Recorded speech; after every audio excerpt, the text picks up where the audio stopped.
There is a story told about the Australians who fought in Vietnam, and it has been repeated so many times by so many men who were there that it has hardened into something close to scripture. The story goes that across Phuoc Tuy Province, in the years the Australians held it, a warning passed from Viet Cong fighter to Viet Cong fighter and from jungle camp to jungle camp. You did not ambush the Australians after dark. You did not take on a patrol of theirs at night, because a handful of them could turn a jungle trail into a killing ground before you understood what you had walked into. It sounds like exactly the kind of things soldiers invent about themselves. And yet the men the enemy named the Phantoms of the Jungle were fewer than 600 Australians, and they killed at a rate no other unit in that war could match. And one of them fell from a rope into the canopy on a wet morning in 1969 and was not carried home for 39 years. Tell me in the comments, before today, had you ever heard the words Ma Rung? Now let's go. To understand how a few dozen Australians could put genuine fear into an enemy that outnumbered them many times over. You must first understand that they were not fighting the same war the Americans were fighting. Australia followed the United States into Vietnam, and the surface version of the story says it sent its soldiers to fight communism in a faraway country and brought them home a decade later with nothing to show for it. That version is true in outline and false in every detail that matters. Australia's involvement began quietly in 1962, with a small team of army advisors sent to help train South Vietnamese soldiers, men who would earn a reputation and a share of the nation's highest decorations out of all proportion to their numbers. The commitment grew, and in 1965, it grew into an infantry battalion that deployed alongside the United States Army and operated under American direction in the country north of Saigon. The arrangement did not last, because the two armies did not believe the same things about how this war should be fought. The Americans, broadly, believed in firepower and in mass. They believed in finding the enemy, fixing him in place, and destroying him with an overwhelming weight of artillery and air power in great sweeping operations designed to kill more of him than he could afford to lose. It was a war of attrition, fought by a wealthy industrial nation that had a great deal of everything, and it produced heavy casualties on both sides. The Australians believed something else. Their experience had been earned in different jungles, in the long counterinsurgency campaign of the Malayan Emergency and in the confrontation with Indonesia, and it had taught them a quieter, more patient doctrine. Separate the insurgent from the population that feeds and hides him. Patrol relentlessly. Move in small groups, move slowly, and own the ground rather than merely visiting it. This was not a gentler way of making war. It was, in many respects, a more ruthless one. The American commander, General William Westmoreland, pressed the senior Australian, Major General Tim Vincent, to fight the bigger and bloodier kind of war. And the friction over that question was a defining tension of the early effort. It ended in the only way that could preserve the Australian method. The Australians asked for and received a province of their own. The province was Phuoc Tuy, a stretch of country roughly 70 kilometers southeast of Saigon, with a population of around 160,000 people, a coastline, a port at Vung Tau, and a long history of resistance to whoever happened to be claiming authority over it. It had been a base for resistance to the French. It had known the Viet Minh, and it had remained a favored haunt of the Viet Cong, whose network reached into every town and village in it. In April of 1966, the 1st Australian Task Force established its base at a low hill in the middle of a rubber plantation, a place called Nui Dat, set down deliberately in the heart of country the enemy had controlled for years. The man who commanded that task force was Brigadier David Jackson, an experienced infantry officer who understood precisely what he was doing by planting his headquarters where he planted it. Nui Dat sat astride the center of the province. If the enemy wanted to move against the towns and the people, he would have to come through the Australians to do it. Jackson drew a line around his base, an exclusion zone of 4,000 meters in every direction. And inside that line, the rules were simple and final. It was a gamble, a base built in the open hand of the enemy, daring him to close his fist. The force sent to make the gamble work numbered 2 infantry battalions and their supporting arms, with armor and artillery and engineers and aircraft behind them, some 6,000 Australians in all by the following year. Many of them were not professional soldiers at all. In 1965, the Australian government had introduced conscription, and the army that fought in Phuoc Tuy was a mixture of regulars and national servicemen, balloted into uniform by their birth dates. At home, the war over whether any of them should be there at all was growing louder each year. A division that would eventually put hundreds of thousands of protesters into the streets of Australian cities. But the men the enemy would learn to fear most were not, for the most part, the riflemen of those battalions. They wore another country's camouflage, and they traveled in fives. The Special Air Service Regiment had been raised quietly, the way such units usually are. It began in 1957 as a single company, was expanded into a full regiment in August of 1964, and made its home at Swanbourne, on the coast at Perth, about as far from Vietnam as it is possible to be and still be in the same hemisphere. Modeled on the British Special Air Service, it took from its parent the same hard motto, "Who dares wins," and the same conviction that a very small number of very well-trained men could achieve things a battalion could not.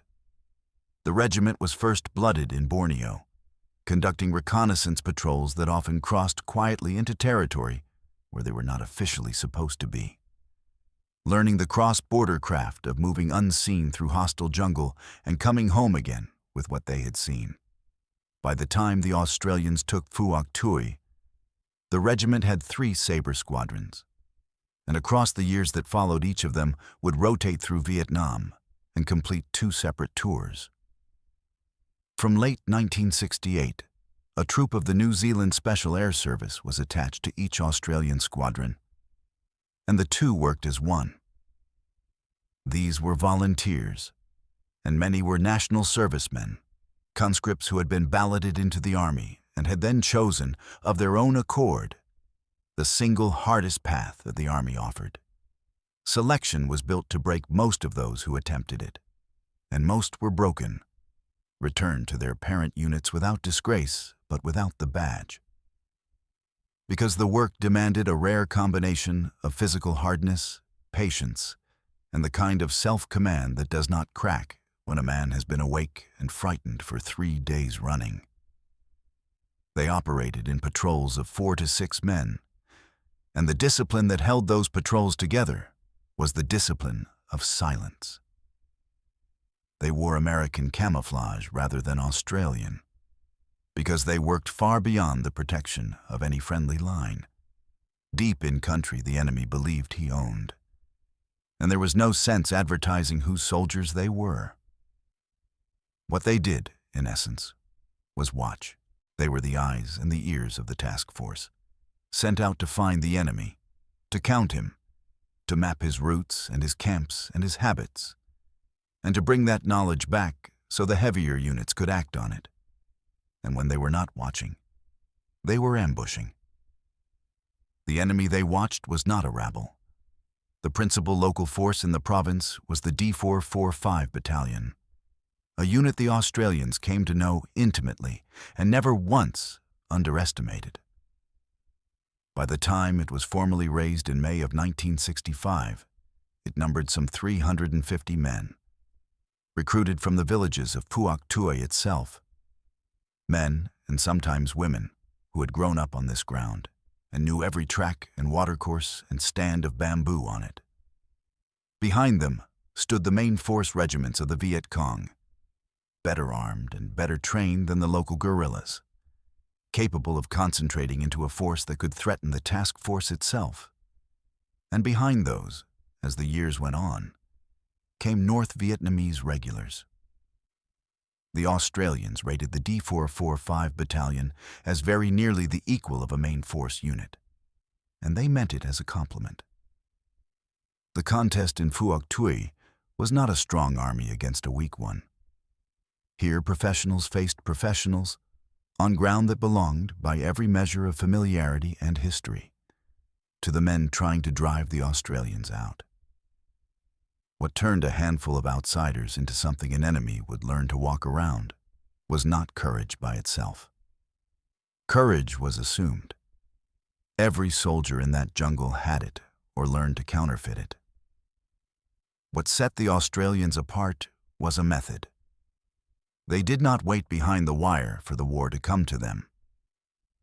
From the beginning, the whole logic of the task force was to push outward, to dominate the country around Nui Dat so thoroughly that the Viet Cong could not move through it undetected, could not mass for an attack without being seen, could not treat the province as the safe rear area it had been for years. And the instrument of that domination was the patrol. An Australian operation was not a day's outing. It meant weeks in the field, weeks of constant foot patrolling and constant night ambushing. The men carrying everything they needed on their backs and resupplied by helicopter perhaps once in 7 days. They went out and they stayed out, and they made the darkness their own. The doctrine that governed how they fought was a doctrine of overwhelming fire. In thick jungle and in the dark, a clear target was a rare and fleeting thing, gone almost before the eye registered it. So the purpose of an Australian patrol's fire was not the single carefully aimed shot at a visible man. Its aim was to establish, in the first seconds of a contact, a psychological dominance over the enemy, to pin him, to break his nerve, to rob him of the initiative and prevent him from breaking cleanly away. The Special Air Service refined this into something close to an art. 4 to 6 men on contact would generate such a sudden and ferocious volume of fire that the enemy believed he had run into a much larger force, a platoon at the least, and reacted accordingly, going to ground, buying the patrol the few seconds it needed. Knowledge fed the whole machine. A secret signals unit listened to the enemy's radio traffic and learned to read it. Not only the messages, but the urgency of the transmissions, and sometimes even the individual hand of a particular operator tapping out his Morse, so that a transmitter could be followed across the province like a scent. The patrols were flown in by helicopter, dropped at treetop height into small clearings, lifted in and out with a precision that took enormous skill from the air crews. There was a single, unavoidable weakness in the elegance of all this, and every man who flew out understood it in his bones. A patrol's only thread back to safety was a helicopter, and a helicopter could be heard in June of 1966. The theory walked off a transport aircraft at Vung Tau and went looking for the enemy. 3 Squadron of the Special Air Service Regiment reached Vung Tau on the 16th of June and moved up to Nui Dat the next day. The patrols began cautiously, close to the base, and then reached further out, into the Nui Din Hills and beyond, toward the places whose names would come to mean something. The first contact came on the 25th of June, when a patrol was fired on by a group of Viet Cong. It would not be the last. Across its first 9-month tour, 3 Squadron ran 134 patrols and worked out, by trial and error and occasionally by very near disaster, the techniques every squadron after it would inherit. The work was broader than reconnaissance alone. The squadrons watched the enemy's movements, ambushed him in country he believed was safely his, and sat silent for days within sight of a track or a camp, counting weapons and noting the hours at which the enemy moved. They worked alongside the Americans, and on at least one occasion, they went to war by parachute. On their later tours, much of their time was spent deep in the Mae Tao Mountains, a vast tract of jungle beyond the reach of the guns at Nui Dat that the enemy had made his own. The Phantoms rarely won the headlines. They simply made the headlines of other men's battles possible. The signature of an Australian Special Forces contact, once the method had matured, was a thing of brutal efficiency. A patrol, moving like smoke through country the enemy thought was empty, would detect a group of Viet Cong before the Viet Cong detected them. There would be a few held breaths, a few hand signals, and then the jungle would erupt with a wall of fire from a direction and at a volume the enemy had not expected. By the time he had organized himself to respond, the Australians were already breaking away, already calling for the helicopters, already gone. To be on the receiving end of this was a particular kind of terror. You were hit hard in your own backyard by an enemy you could not see, could not count, and could not find afterward. And then he simply vanished, leaving you with your dead and the knowledge that he could do it again whenever he chose. It is from this experience, repeated across the province across the years, that the name came. Ma Rung, the Phantoms of the Jungle. There is reason to be honest about where that name reaches us from, because most of what we know of it comes through the regiment's own histories and its own veterans, the men it flattered. But the name was real, and the fear behind it was real. And a frightened man moving through the darkened country where the Australians hunted did not much care about the provenance of the word he used for them. It is worth pausing here, before the war widens, to say plainly what one of these patrols actually was, because the legend tends to skip over the reality, and the reality is where the truth of these men lives. A patrol was, for the most part, not a battle. It was silence. It was days of moving a few hundred meters in a morning, freezing at every sound, communicating by hand signal because a whispered word could carry too far in still air. It was eating cold rations straight from the tin, because the smallest cooking fire could betray a position to eyes that were always looking. It was the leeches that found the skin under wet clothing, and the heat that pressed down through the canopy like a hand, and the rain that fell for days without stopping, and left a man permanently soaked and softening at the seams of his uniform. And it was the constant, grinding fear of compromise, the knowledge that at any moment the country you were moving through so carefully might turn and look back at you. The men who did this work well became, in a sense, part of the jungle itself. That was the entire point. A phantom is only a phantom for as long as it is not seen. While the Phantoms worked the edges of the province, the larger war that would define the Australian effort was fought in the open, and it proved beyond any argument that the Australian method worked. On the 18th of August, 1966, while a concert party entertained the men back at the base, a single company of Australians, 108 men of D Company of the 6th Battalion, walked into the Long Tan rubber plantation and straight into a force of Viet Cong and North Vietnamese numbering somewhere between 1,500 and 2,500. The leading platoon was pinned and isolated within minutes, more than a third of its men down and its young commander killed early. What followed, fought out in a torrential monsoon downpour through a long afternoon, was the defining battle of Australia's war. The company should, by every reasonable calculation, have been overrun and destroyed.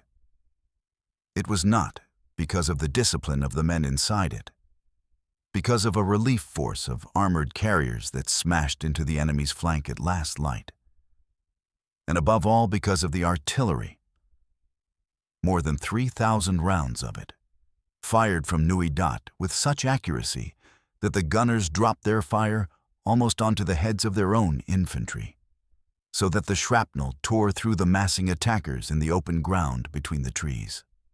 When it was over, 18 Australians were dead and 24 were wounded, and the enemy had suffered very heavily indeed. The lesson he took from Long Tan was not subtle. To meet the Australians head-on, in a stand-up fight where the artillery could find you, was ruin. The grudge was real, and it ran both ways, and we should resist the temptation to paint the enemy as a coward who simply fled the brave Australians. He did nothing of the kind. On the 17th and 18th of February, 1967, in an action called Operation Bribey, the D445 Battalion did not break and run as it usually did. It dug itself into a prepared position and meant to fight. And the Australians, expecting to intercept a retreating foe, walked into machine guns sighted to fire from the front and both flanks at once. It stood its ground through the day and fought the 6th Battalion to a standstill.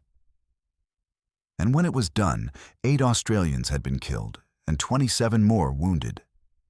And the survivors argued among themselves over whether what they had been through was a battle or a beating. The next morning, the Australians found a message left for them, scrawled in blood on the side of a destroyed carrier. Translated, it told them, in the crudest possible terms, precisely what the enemy thought of them. This was not a one-sided war against a frightened foe. It was a grudge match between hard men who had taken each other's measure and found it worthy. Not a ghost story written by the victors, a lesson written by the losers in their own blood, on the side of a burned-out carrier, but the deeper lesson of Long Tan, and of a dozen smaller actions like it, settled into the enemy's behavior over time, and the behavior is documented and is not in dispute. Again and again, when a Viet Cong unit made contact with the Australians, it broke off and withdrew rather than fight on Australian terms. He learned other answers too, the harder ways of an enemy who could not be beaten in the open. The booby trap and the buried mine, which would in the end kill and maim more Australians in that province than any other cause. And the habit, when contact could not be avoided, of clinging so close to the Australian positions that the artillery could not be brought down without killing friend and foe together. The war did not pause to let these patterns set. Through 1968 it ground on, the Tet offensive reaching even into Phuoc Tuy, the Special Air Service squadrons rotating steadily through their tours, the method holding firm while the enemy grew warier of it with every passing month. And somewhere in that pattern of avoidance, learned at terrible cost across the years of being ambushed and shelled and hunted, a sentence was born that has been repeated ever since. The story is always told the same way. The Viet Cong, it is said, were ordered never to ambush an Australian patrol at night. It is a wonderful sentence. It flatters the men it describes. It explains their fearsome reputation in a single clean stroke, and it has been passed down through the regiment and printed in popular histories, and in recent years, narrated over dramatic music on the internet, usually with a confident reference to captured enemy documents that prove it. So let us be honest, in the way the best history is honest, and say what the record actually shows. There is no such order. The careful sources, the Australian War Memorial and the official histories, and even the translated history of the D445 Battalion, written by the Vietnamese themselves and rendered into English by a former Australian intelligence officer named Ernest Chamberlain, contain no captured directive instructing the Viet Cong to leave the Australians alone after dark. The figures you will sometimes hear quoted alongside the story, that the regiment ran 1,200 patrols and killed 600 of the enemy, belong to the same world of confident approximation. They may be near enough to the truth, but they are not the careful numbers of the official record. The order, as an order, is a myth. It is the kind of thing that grows up around men who have frightened their enemy. A way of giving a shape and a single sentence to a fear that was, in truth, more diffuse and more earned than any one command could ever capture. And here is the thing that matters more than the myth. What the record actually holds is enough. It does not need the embellishment. The Department of Veterans Affairs, in its plain official account, records that Australian tactics surprised a Viet Cong enemy that had grown used to a South Vietnamese opponent who fought from fixed defensive positions, rarely pursued them into the jungle. The Australians pursued. That single fact, stated without any drama at all, is the real engine of the whole legend.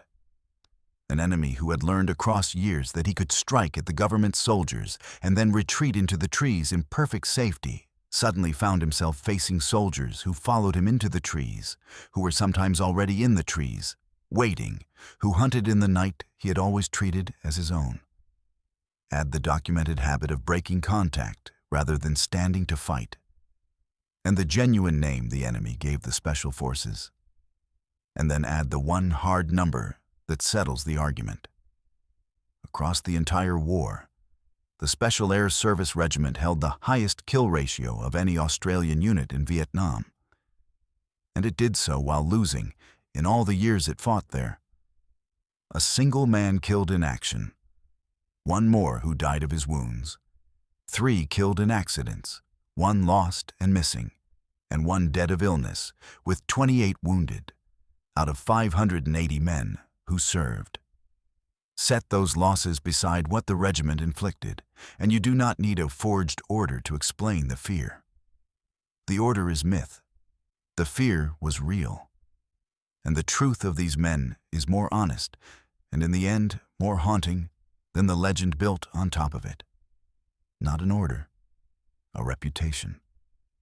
And reputations, unlike orders, have to be earned one patrol at a time, in the dark, by individual men, one of whom is about to pay for it with everything he had. To understand what the reputation cost, you have to follow a single patrol on a single wet morning into the hills above Long Con on the 27th of September, 1969. A 5-man patrol of 3 squadron was 7 days into the rain. The patrol was operating near the Nui Mai Tao Massif, in country known to hold a Viet Cong stronghold and the base of an enemy regiment. And they had been moving through persistent monsoon rain for a week, soaked and watchful. Second in command of that patrol was a private named David John Elkington Fisher, and he was 23 years old. He had been born in England and brought to Australia as a small child, the son of a father decorated for his own service with the Royal Air Force in the Second World War. He had grown up Australian, and when his birth date came up in the National Service ballot, he had gone into the Army. And from the Army, he had volunteered for the hardest thing in it. And he had reached Vietnam in December of 1968. And then, in April of 1969, with the harder and more dangerous part of his tour still ahead of him, he had volunteered again to extend his service by a further 12 months, to stay in the war when he could have begun the journey home. He had, on that morning, about 2 months of his war left to run. That day the patrol had a series of sharp, sudden contacts with strong groups of the enemy. This was the thing every patrol feared most. The slow unraveling of secrecy, the sense of the country closing in. They were outnumbered, badly, perhaps 30 of the enemy converging through the jungle toward 5 Australians, and the men understood with complete clarity that their margin was gone and that they had to get out. So they did the thing the doctrine provided for, the desperate last resort built into the whole system. They called for a hot extraction.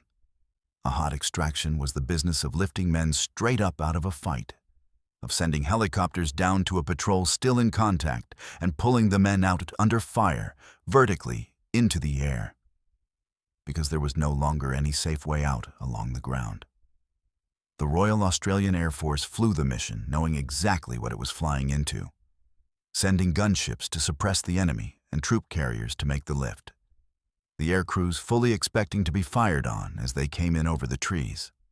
The helicopters arrived within about 30 minutes, which is a very long time when the enemy is closing through the jungle toward you, and a very short time for everything that had to happen next.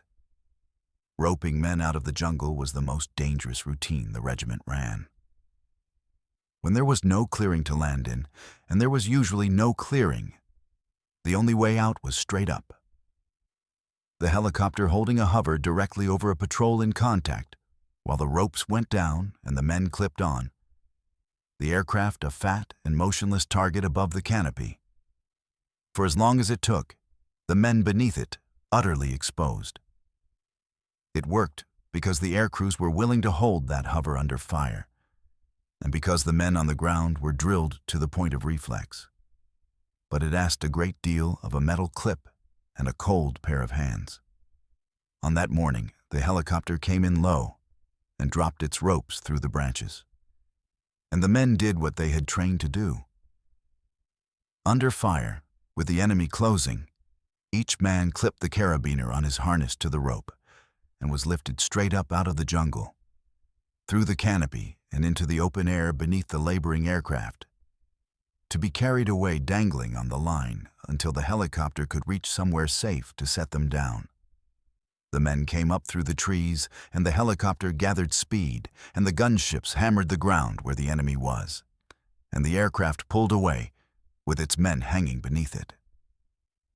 And then, as the helicopter gained speed and height, the men still on the ropes looked and saw that one of them was gone. David Fisher had fallen. He had come off the rope at something like 30 meters above the trees and dropped back into the canopy he had just been lifted out of. A rope in the wet. A carabiner clipped, or not quite clipped, by cold and hurried hands. 30 meters of air, the green of the canopy coming up, and then nothing. It was suggested afterward, though it was never certain and never could be, that under the pressure of those seconds, with the enemy closing and the rounds coming up at the aircraft, Fisher may have clipped his carabiner to the wrong loop on the rope. No one will ever know.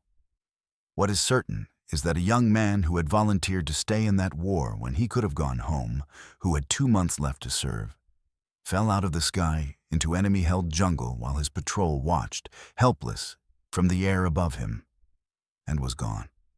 The search began within minutes, and in one form or another, it would last for 39 years. An air search was over the spot within 10 minutes of the fall. A ground search began within 5 hours. A patrol of his own regiment went into the jungle to look for him, and the following day, rifle companies joined them, and for 6 days they searched the country where he had come down, and they found nothing.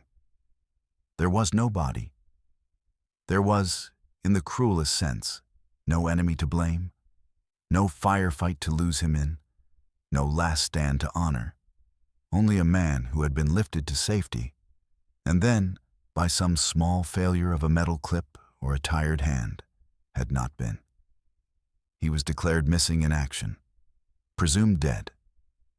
He was the kind of loss a unit does not know how to carry, because there is no story to tell about it, no heroism to drape over it. Only the brute fact of a good soldier gone for no reason anyone could hold on to.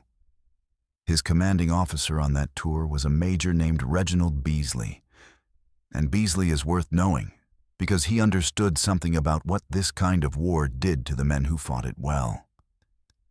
Earlier squadrons had kept what they called kills boards, tallies of the enemy dead, the grim arithmetic the wider war ran on. When Beasley took his squadron back to Vietnam, he had those boards torn down. "We were not there to kill people," he said afterward, "but to gain information." It was not squeamishness. It was a clear-eyed insistence on what the work was actually for. The Phantoms were not a scoreboard. They were a set of eyes sent into the dark so that other men would not have to die finding out what was there. And the cost of being those eyes was paid by men like David Fisher. who went into the dark and did not come back, and whose death bought, in the end, no ground and no victory and no line on any board. The numbers, when you set them down, are almost unbearable in their lopsidedness. Out of those 580 men, the regiment lost only a handful across all its years in that country. And yet it lost him, and the rest of them carried that for the remainder of their lives. The wider war was costing Australia far more. More than 500 of its servicemen would die in Vietnam, and more than 3,000 would be wounded. And the country that had sent them was tearing itself apart at home over whether they should have been sent at all, so that many would come back not to a welcome, but to an averted gaze, or worse. By any tactical measure, the soldiers of the regiment had become about as good at their terrible trade as men can become. They had frightened a capable and determined enemy into avoiding them. They had earned from that enemy a name drawn out of the world of ghosts, and it had changed nothing that finally mattered. Because the truth, underneath the legend and underneath the skill, is that the Australians won almost every fight they chose to have, and lost the war anyway. The enemy they faced in Phuoc Tuy would not break. The D445 battalion remained a constant presence no matter what the task force threw at it, absorbing punishment, taking its losses, slipping away, and rebuilding itself out of the same villages whenever the pressure lifted, and surviving to the end and beyond it. When it and the main force units alongside it did try, one more time, to stand and fight the Australians in the open at the village of Binh Ba in June of 1969, they were torn apart in 2 days of close and bloody fighting and driven out once again. The pattern held to the very last: stand and be destroyed, or vanish and endure. The enemy in Phuoc Tuy chose, almost every time, to endure. The Australian War Memorial's own account, looking back across the decades, describes the enemy in that province in words no amount of regimental pride can soften: elusive and ultimately unbeatable. That is the verdict of the Australians' own National Institution of Memory, and it is the honest one. The phantoms could dominate the night. They could not change the daylight fact that the war was being lost in places far beyond the reach of any patrol. The Australians were rarely outfought. They were outlasted. It ended the way it had to. Through 1971, the task force was drawn down, its area handed over to a South Vietnamese government that could not hold it. On the 7th of November, 1971, the Australian flag was hauled down at Nui Dat for the last time. The last of the Army's advisors left the following December, and in 1975, the country the Australians had fought for fell entirely, and Phuoc Tuy passed back into the hands of the men who had always lived there and had simply waited the foreigners out. The men the enemy was said to have feared above all others were withdrawn from a war their own country had already decided to abandon. They had been, perhaps, the finest tactical soldiers in the whole Allied effort. It had not been nearly enough, because the war had never really been theirs to win, and the deciding of it had always lain in places far from any jungle they could patrol. But the story did not end when the flag came down, because one of the phantoms was still out there in the jungle, and for him it would not end for decades yet. The regiment went on, as regiments do. After Vietnam, the Special Air Service became the core of Australia's counter-terrorist capability, served in East Timor as the century turned, and fought through the long years of Afghanistan. The war it had fought in Vietnam passed slowly into history, recorded above all in the work of the historian David Horner, whose account of the regiment took its title from the very name the enemy had given it. The Phantoms of the Jungle, and in the patient translations of Ernest Chamberlain, who let the men on the other side of those contacts speak at last in their own words. the legend hardened into print. The truth, where it differed from the legend, was quietly set down beside it for anyone who cared to look. And in 2008, after the recovery of several other Australians long missing from that war, the Army turned at last to the case of David Fisher, the last of its missing soldiers from Vietnam. He was one of a handful of servicemen who had been lost in that country and never recovered, and whose return had become, decades on, the work of a small band of veterans who refused to leave their dead in foreign ground. The investigators went back through every record and every war diary, interviewed the veterans who had been there, and appealed to the Australian Vietnamese community for any scrap of memory that might help. The scrap, when it came from a man who had once been on the other side. A former Viet Cong, now himself an Australian, told the investigators that in October of 1969, in the country beside a stream called the Soi Sap, he and another man had found and buried the body of what they took to be a dead American. He could describe the place. Fisher, like nearly all the special forces, had worn American camouflage. The very detail that had hidden whose soldier he was for all that time was, in the end, the detail that helped to find him. The searchers took the speed and heading of the helicopter and the time of the flight before the fall, and recalculated where a falling man would have come down, and realized the earlier searches had been looking too close to the point where the men had been roped out.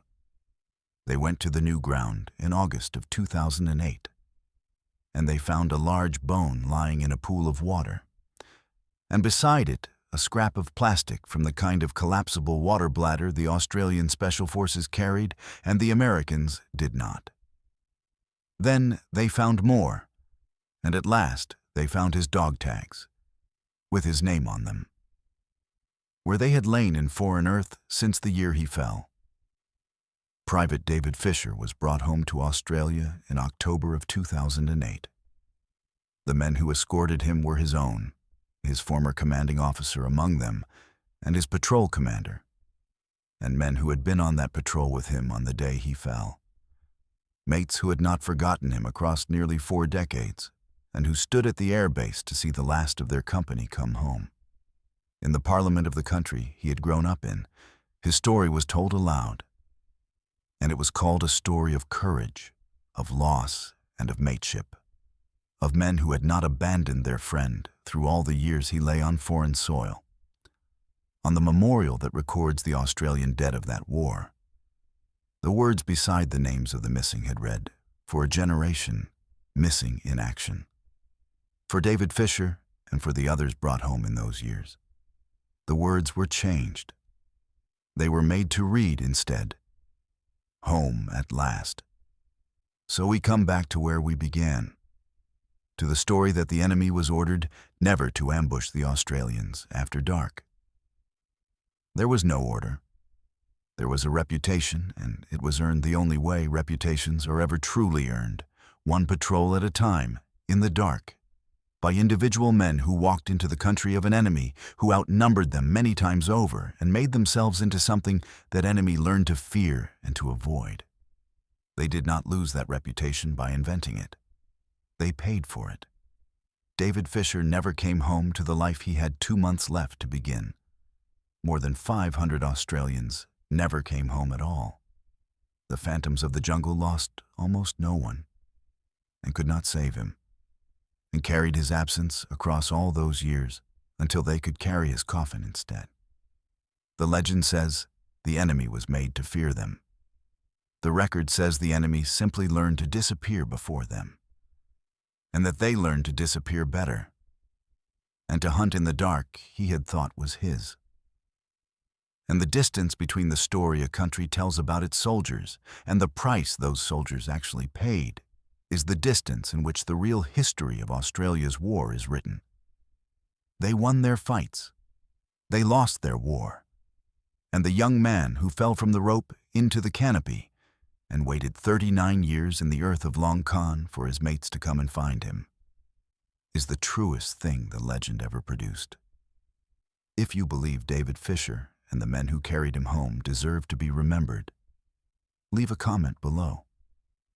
And if you want to understand how an army can win every battle it fights and still lose everything it was sent to win, watch this next.